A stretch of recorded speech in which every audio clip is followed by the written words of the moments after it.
Everyone, welcome to my YouTube channel learn easy by कोमल।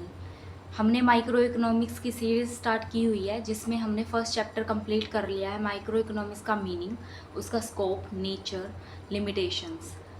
और इसके बाद हमने चैप्टर थर्ड स्टार्ट किया था कल। तो उसमें लॉ ऑफ डिमांड, उसकी एग्जेप्शंस क्या है, इंडिविजुअल डिमांड कर्व और मार्केट डिमांड कर्व के बारे में हमने डिस्कस किया।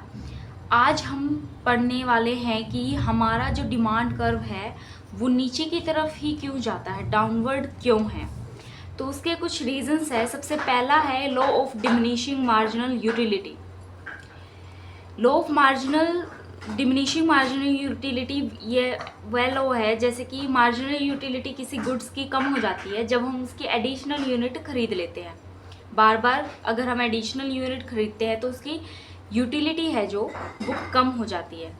तो मार्जिनल यूटिलिटी भी उसे कहते हैं कि भी जो एडिशनल सेटिस्फैक्शन या फिर बेनिफिट कस्टमर को या फिर कंज्यूमर को मिलता है जब वो one more unit of good और सर्विस को खरीद लेता है।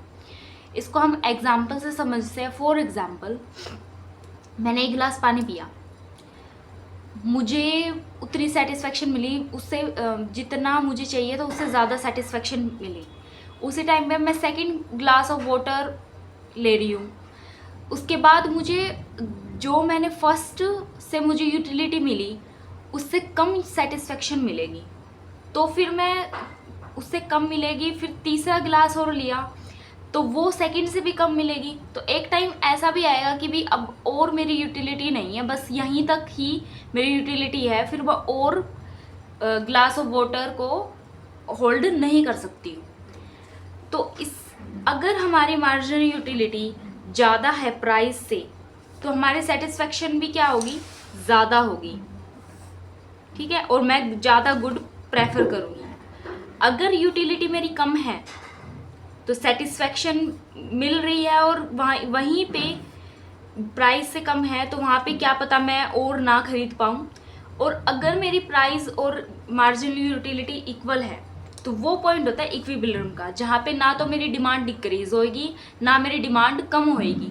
वो एक ऐसा पॉइंट आ गया कि थर्ड ग्लास ऑफ वाटर पीते ही मेरे को ऐसा हो गया कि अब नहीं, मेरी इतनी ही डिमांड थी, अब ना तो मेरी डिमांड और है और ना ही वो डिमांड डिक्रीज होगी। तो वहाँ पे मुझे मैक्सिमम सेटिस्फैक्शन मिलेगा। तो इस वजह से क्या है कि जो डिमांड का कर्व है वो क्या जाता है, डाउनवर्ड जाता है। अब इसके बाद नेक्स्ट पॉइंट से पहले मैं एक और एग्जांपल ले लेती हूँ कि जैसे कि 2 रुपीज़ का एक गिलास है जूस का, ठीक है, उसको मैं लेती हूँ तो 10 यूनिट्स की सेटिस्फैक्शन मुझे हो रही है। अब क्या है कि दूसरा गिलास लेती हूँ उतने ही रुपए का तो मुझे 6 यूनिट की सेटिस्फैक्शन हो रही है और मैं स्टिल उसे बाय करूँगी या तीसरा गिलास और लूँगी। अब तीसरा गिलास ही लिया तो उससे मुझे 2 यूनिट ऑफ सेटिस्फैक्शन हो रही है। तो इसका मतलब ये है कि यहाँ पे मेरी यूनिट्स ऑफ सेटिस्फैक्शन उस प्राइस के इक्वल हो गई। ये मेरा इक्विलिब्रियम पॉइंट है जहाँ पर मेरी मैक्सिमम सेटिस्फैक्शन है और वहीं पे मैं स्टॉप कर जाऊँगी, ना तो मेरी डिमांड इंक्रीज होगी ना डिक्रीज होगी। तो इसी वजह से क्या है, स्लोप डाउनवर्ड जाता है डिमांड का।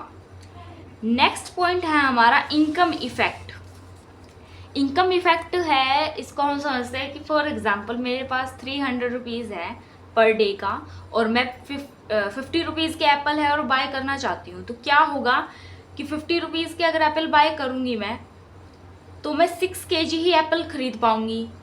लेकिन अगर उस एप्पल का प्राइस 40 रुपीज़ पे आ जाए, कम हो गया प्राइस, जब 50 था तब तो मैं 6 kg खरीद पा रही थी, लेकिन अब 40 आ गया तो 6 kg भी खरीद लूँगी और उसके साथ साथ 60 रुपीज़ मेरे बच भी जाएंगे जो कि मेरे सेव हो जाएंगे, जिन्हें मैं और एप्पल खरीदने के लिए भी खर्च कर सकती हूँ। अब ये इसका मतलब ये है कि जब हमारा own price of commodity decrease हो जाती है और इंक्रीज होता है हमारे रियल इनकम में तो डिमांड क्या है, बढ़ती है। प्राइस कम हो गया तो फिर क्या है, हमारी रियल इनकम भी बढ़ गई। 300 थी, 300 में से 240 का मैंने एप्पल खरीद लिया तो 60 रुपीज़ मेरे सेव हो गए। ठीक है, अब उससे मैं और भी खरीद सकती हूँ तो मेरी क्या हो गई, डिमांड इंक्रीज हो गई। जैसे ही ऑन प्राइस इंक्रीज होगा, जैसे कि 50 थे, उसके बाद मेरी रियल इनकम क्या होगी, कम सिकुड़ जाएगी, कम हो जाएगी, तो इससे भी डिमांड क्या हो जाएगी, कम हो जाएगी। अब मैं 6 kg तक ही रुक जाऊंगी, उसके आगे नहीं खरीदूंगी।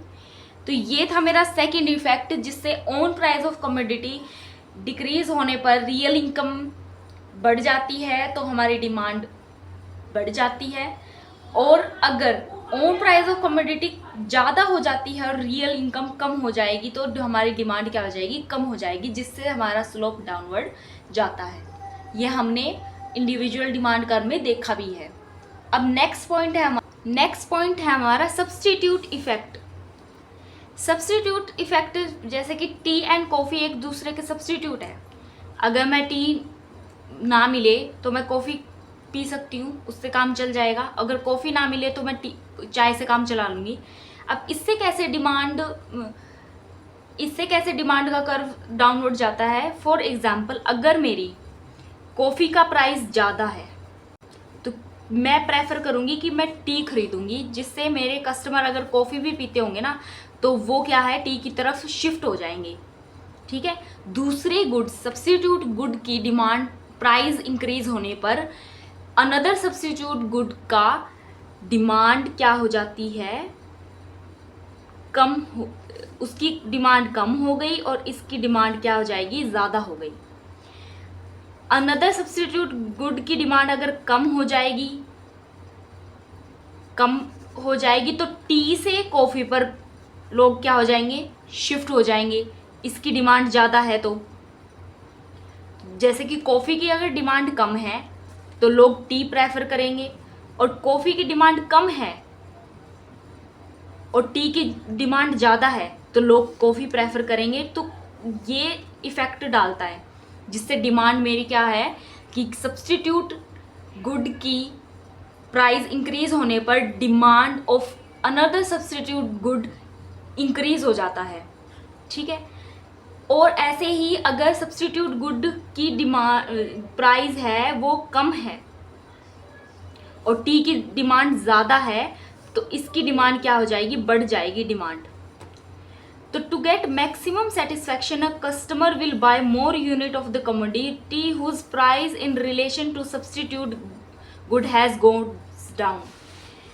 कि कस्टमर क्या करता है कि सब्स्टिट्यूट गुड जिसकी प्राइस कम है उसको प्रेफर करता है, रेदर देन टेस्ट प्रेफरेंस की कोई बात नहीं है इधर, कि उसकी कम प्राइस है तो वो उस चीज़ को प्रेफर करता है, तो उसकी डिमांड क्या हो जाती है, बढ़ जाती है। अदर सब्स्टिट्यूट गुड्स की प्राइस में प्राइस ज़्यादा है और दूसरे सब्स्टिट्यूट गुड्स का प्राइस कम है, तो कम वाले की तरफ क्या है, कस्टमर चला जाता है, शिफ्ट हो जाता है। तो when on price of substitute increase, अगर उसका on price of substitute increase हो जाएगा तो डिमांड क्या हो जाएगी, उसकी डिक्रीज हो जाएगी due to substitute effect. Coffee की अगर मैं बात करूँ, कॉफ़ी का प्राइस ज़्यादा चला जाएगा तो उसकी डिमांड कम हो गई, टी की डिमांड क्या हो गई, बढ़ गई।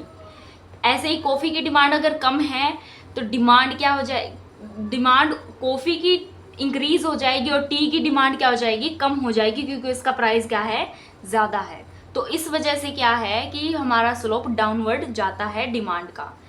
नेक्स्ट फोर्थ पॉइंट है साइज ऑफ कंज्यूमर ग्रुप।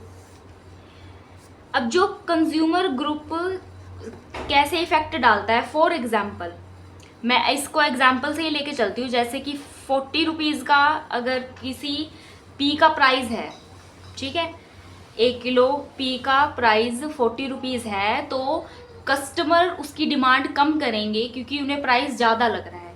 उसी पी का प्राइस कम हो जाए 20 का, तो जो कंज्यूमर जिनकी पॉकेट अलाउ भी नहीं कर रही थी ना, वो भी क्या पता उसे खरीद ले। ठीक है। तो ये वही है कि on price of any commodity increase then the demand will decrease, and the on price of the commodity decrease then the demand will increase, क्योंकि जो कस्टमर नहीं खरीद पा रहे थे, जो अनेबल थे उस कमोडिटी को खरीदने पर, जो प्रीवियस प्राइस था, तो वो कम होने पर क्या है कि वो आगे आएंगे और उसे खरीद लेंगे। तो इससे भी इफेक्ट पड़ता है और इससे स्लोप डाउनवर्ड जाता है। देखिए यही लिखा हुआ है, change in on price of the commodity. On price में चेंज आने पर साइज ऑफ कंज्यूमर ग्रुप क्या है, जो जिसका कम रेट है, जैसे कि 20 रुपीज़ ऑफ आइसक्रीम के कर लो या फिर पी के कर लो, तो उसकी तरफ चले जाएंगे अगर कम कर दिया तो, और जिससे टोटल डिमांड पे भी इफेक्ट पड़ता है। उसके बाद हमारा नेक्स्ट पॉइंट है हमारा डिफरेंट यूजेस। फॉर एग्जाम्पल हम मिल्क के क्या है डिफरेंट यूजेस है, चीज़ बनाने के भी लिए यूज़ होता है, चाय बनाने के लिए भी, इसको पीने के लिए भी यूज़ करते हैं। तो क्या है कि अगर मिल्क की प्राइस ज़्यादा होगी तो कंज्यूमर क्या करेगा, उसे बस पीने के लिए ही लेगा, और जो उसके डिफरेंट यूजेस है उनके लिए वो नहीं उसको इस्तेमाल करेगा। और यही अगर मिल्क का प्राइस कम हो जाए तो कंज्यूमर क्या करेगा, ज़्यादा से ज़्यादा मिल्क लेगा, और डिफरेंट यूजेस है जैसे कि कर्ड बनाने के लिए, चीज़ बनाने के लिए, तो भी वो उसको क्या कर लेगा, बाय कर लेगा। तब उसकी डिमांड क्या हो जाएगी, इंक्रीज़ हो जाएगी। ठीक है, जिससे भी डिमांड के ऊपर फर्क पड़ता है और इससे स्लोप क्या आ जाता है, डाउनवर्ड जाता है। यही बोल रखा है कि some goods have more than one use, for example milk को पीने के लिए यूज़ करते हैं, कर्ड बनाने के लिए, चीज़ बनाने के लिए। अगर मिल्क का प्राइस इंक्रीज़ हो जाए तो consumer buy it for only drinking, कि बस केवल पीने के लिए यूज़ करेगा, बट प्राइस उसका कम हो जाए तो वो और चीज़ों के लिए भी उसको यूज़ कर लेगा, जिससे उसकी डिमांड क्या हो जाएगी, इंक्रीज़ हो जाएगी। Demand of commodity with alternative use tends to extend conjugated upon the fall of their price. Commodity की डिमांड उसकी बढ़ सकती है ये जिसके डिफरेंट यूजेस हैं, तो जब उसके प्राइस में कमी हो, वरना वो एक ही यूज़ के लिए उसको खरीदेगा। तो ये था कि जिससे हमारी डिमांड कर्व क्या जाती है, डाउनवर्ड जाती है, कि प्राइस को इंक्रीज़ करने पर डिमांड कम हो जाती है ऑन प्राइस को डिक्रीज़ करने पर डिमांड क्या जाती है, बढ़ जाती है। तो इसके बाद हमारा नेक्स्ट टॉपिक है exceptions in the law of demand और एक्सेप्शनल डिमांड कर्व। कि अभी तक हम बढ़ते गए हैं कि जो डिमांड का कर्व है वो डाउनवर्ड जाता है, पर इसके एक्सेप्शंस केसेस भी हैं जिसमें अपवर्ड जाता है डिमांड का कर्व। वो केसेस क्या है, फर्स्ट केस ये है आर्टिकल ऑफ डिस्टिंग्विश और वैल्यूएबल गुड।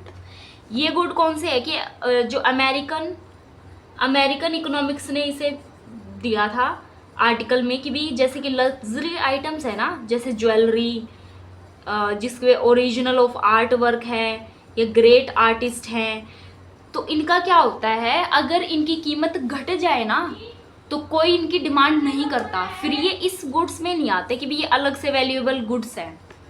ठीक है, ये नॉर्मल गुड्स में काउंट हो जाएंगे। फिर इसके बाद वही है कि भी इनका प्राइस कम होने पर तो लोग इनको खरीदेंगे, और प्राइस इनका ज़्यादा होने पर इनकी डिमांड क्या हो जाएगी, कम हो जाएगी।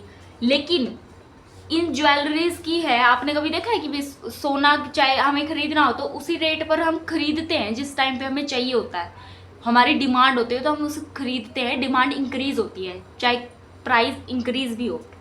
तो इसमें यूँ है कि भी अगर इनका प्राइस कम हो जाएगा ना तो उसको नहीं प्रेफर करते, फिर डिमांड कम हो जाती, फिर ये नॉर्मल गुड्स में काउंट हो जाएंगे, फिर ये वैल्यूएबल गुड्स नहीं रहेंगे। तो इन केसेस में क्या होता है, जिसकी जितनी प्राइस ज़्यादा होती है उतनी ही डिमांड ज़्यादा होती है इन गुड्स में, तो जिससे हमारा जो स्लोप डाउनवर्ड जाता है वो अपवर्ड की ओर जाता है, अपवर्ड हो जाता है। नेक्स्ट पॉइंट है हमारा इग्नोरेंस। कई बार कस्टमर क्या करता है कि चीप रेट देख के सोचता है कि भी ये काम की वस्तु नहीं है हमारी, तो उसको इग्नोर कर देता है, तो उसकी डिमांड क्या हो जाती है, मार्केट में कम हो जाती है। तो इस वजह से भी क्या होता है, हमारा स्लोप क्या है, अपवर्ड की तरफ जाता है। चाहे प्राइस डिक्रीज है तो डिमांड भी क्या है, डिक्रीज। उसकी प्राइस चाहे बढ़ जाए, हाई प्राइस है तो क्या पता उसे उसकी डिमांड क्या हो जाए, इंक्रीज हो जाए। नेक्स्ट पॉइंट है हमारा गिवन गुड्स।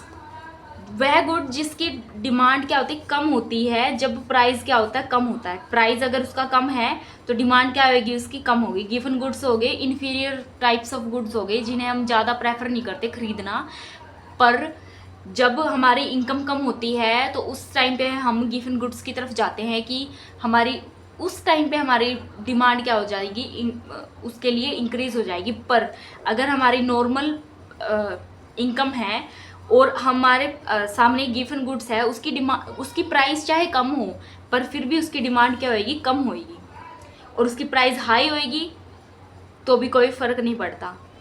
नेक्स्ट है एक्सेप्शंस ऑफ राइज और fall in the price in the near future, कि कई बार क्या होता है कि किसी चीज़ की, जैसे कि कोई भी चीज़ हम नियर फ्यूचर में अगर उसकी प्राइस हाई होने वाली है तो उस टाइम पे वो किसी भी प्राइस पे है कि वो मैक्सिमम उसका प्राइस जैसे मान लो 40 है, तो उस 40 पे भी कस्टमर उसको पहले ही रिजर्व करके रख लेगा, खरीद कर रख लेगा, क्योंकि उसको डर है कि कभी ये 60 ना हो जाए आगे फ्यूचर में जाके। अब ऐसे ही है कि अगर किसी चीज़ की डिमांड है, मान लो अभी तो एट प्रेजेंट तो 40 है, लेकिन हमें ये है कि आगे जाके प्रिडिक्शन ये करता है कि भाई आगे जाके इसकी जो प्राइस है वो 20 हो जाएगी, तो क्या हो जाएगी, डिमांड हमारी डिक्रीज हो जाएगी। तो ये कुछ केसेस है जिनके अंदर हमारा डिमांड इनवर्स प्रोपोर्शनल में नहीं चलता, ये डायरेक्ट प्रोपोर्शन का रिलेशनशिप पुट करता है कि प्राइस के इंक्रीज होने पर डिमांड इंक्रीज हो जाती है, प्राइस के डिक्रीज होने पर डिमांड डिक्रीज हो जाती है। ये होता है हमारा डायरेक्ट रिलेशनशिप। तो जिस केसेस में हमारा स्लोप किया जाता है अपवर्ड की तरफ ही जाता है, वो डाउनवर्ड नहीं जाता। तो होप यहाँ तक का पॉइंट आपको क्लियर होगा। अब हम नेक्स्ट पॉइंट करते हैं, determinants of demand. Next point है हमारा डिटर्मिनेंट्स ऑफ डिमांड और demand function.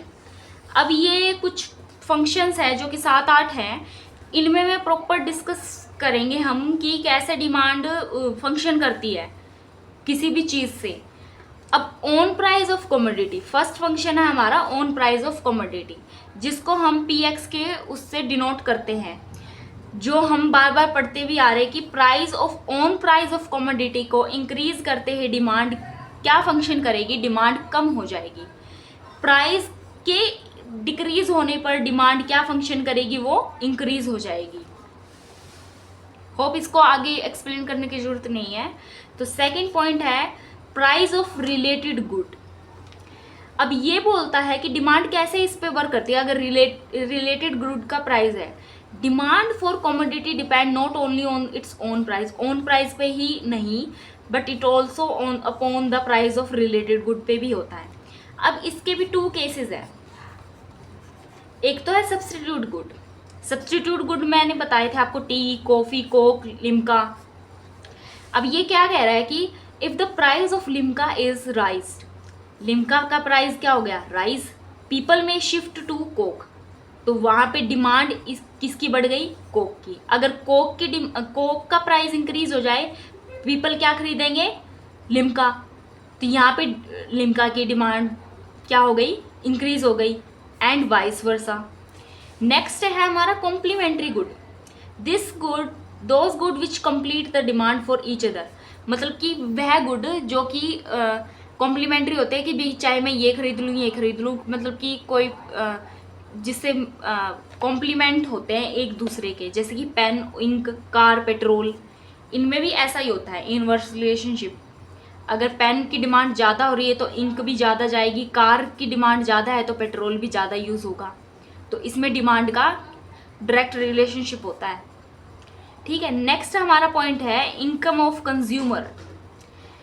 Income of consumer positive relationship होता है नॉर्मल गुड्स में।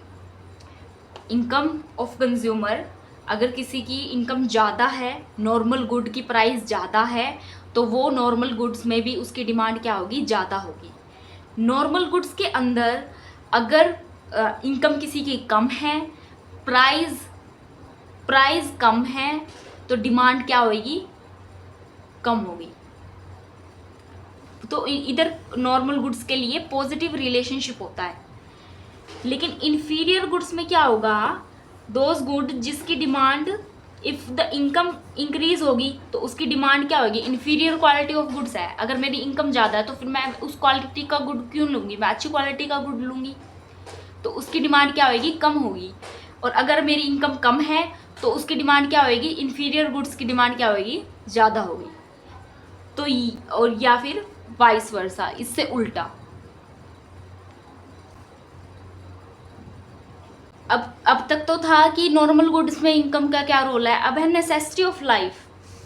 चाहे हमारी इनकम कम हो ज़्यादा हो, जो नेसेसिटी ऑफ लाइफ से रिलेटेड गुड्स है such as salt, match box, या फिर पानी की बोतल, या फिर रोज़मर्रा वाली चीज़ें हैं, तो उनकी क्या है डिमांड हमेशा सेम ही होगी, चाहे हमारी इनकम राइज हो जाए चाहे हमारी इनकम कम हो जाए।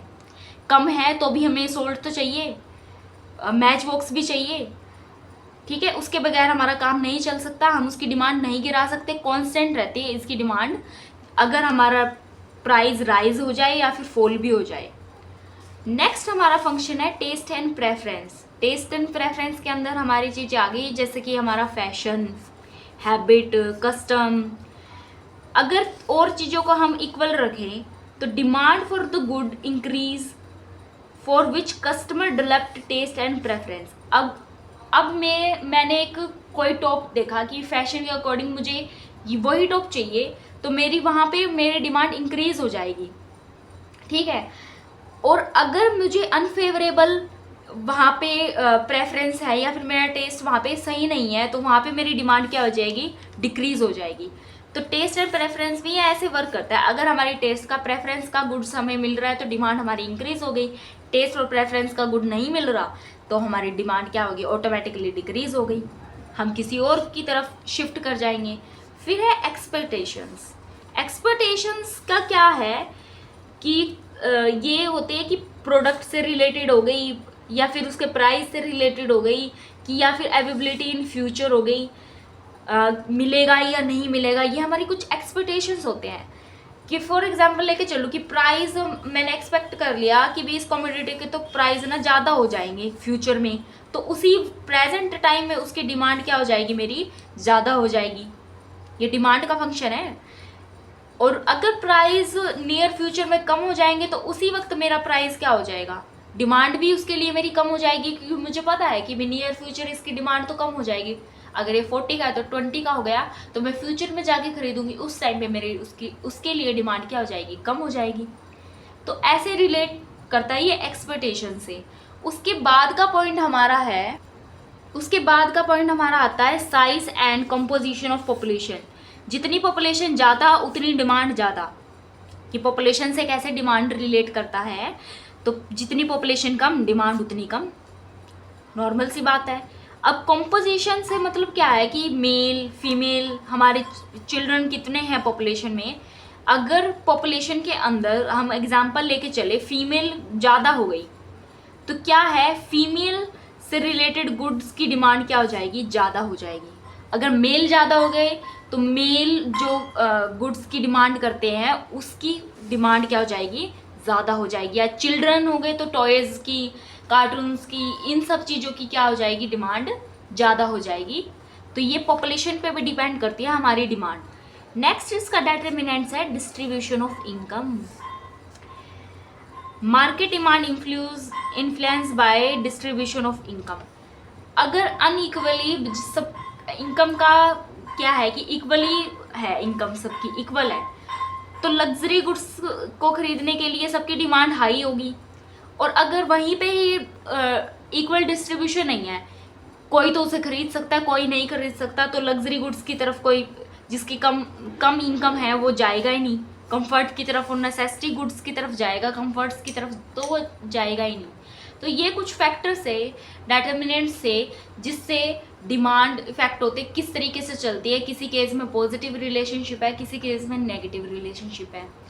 तो इन फैक्टर को कंसिडर करके हम अपनी डिमांड को देख सकते हैं।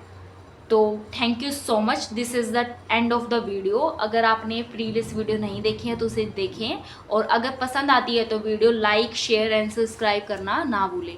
Thank you so much.